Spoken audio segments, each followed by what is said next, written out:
It's time for Business News with Richard Southern. Hey, Richard. Welcome back, Erica, Thank from you. your well-deserved week off. It's nice to have you back. It was nice to recharge a little bit. All right, let's get into it because it was a busy weekend on restaurant patios across the city, but those returning to outdoor dining could soon be digging a little deeper into their pockets. It was packed. I was driving along Bloor Street on Saturday night, and you couldn't see an empty spot on those patios, Erica.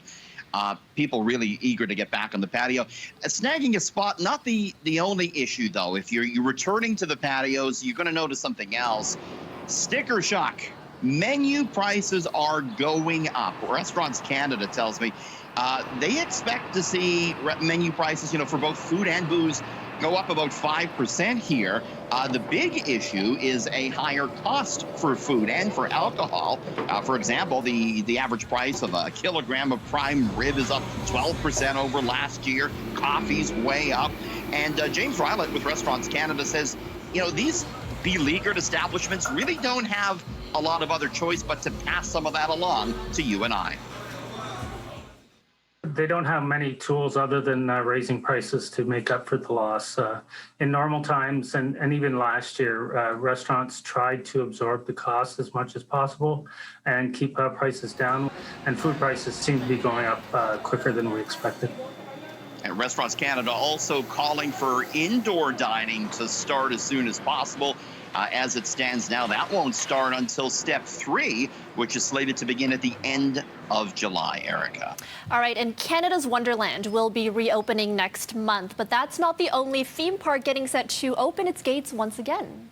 Centerville is coming back. Don't you love Centerville? I love Centerville. I have great memories from when I was a kid, yeah. Me too. Did you drive the Swan? The little Swan thing? I certainly did. I have photos of that, yeah.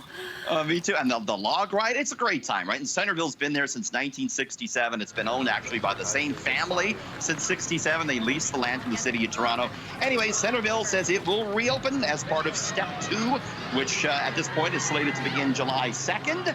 And yes, it means all those famous favorite rides you get on can be enjoyed again. The ferries to get over there are running on a summer schedule, and an individual all-day ride pass at Centerville is $43. There are other pricing options. You can get back on that. Those hobby horses there, Erica. Love it. Okay, and finally, traffic is starting to increase on GTA roads, and that means brighter days here for ride-sharing services. Yeah, I mean, this is a big indication that restrictions are starting to lift and that we're starting to move around more. Uber says that it's doing a lot more rides here in Canada. They released some of the numbers from last weekend compared to January of this year. Overall in Canada, Uber saw an increase of 129% as far as rides were concerned. Here in Toronto, rides up 82% over January.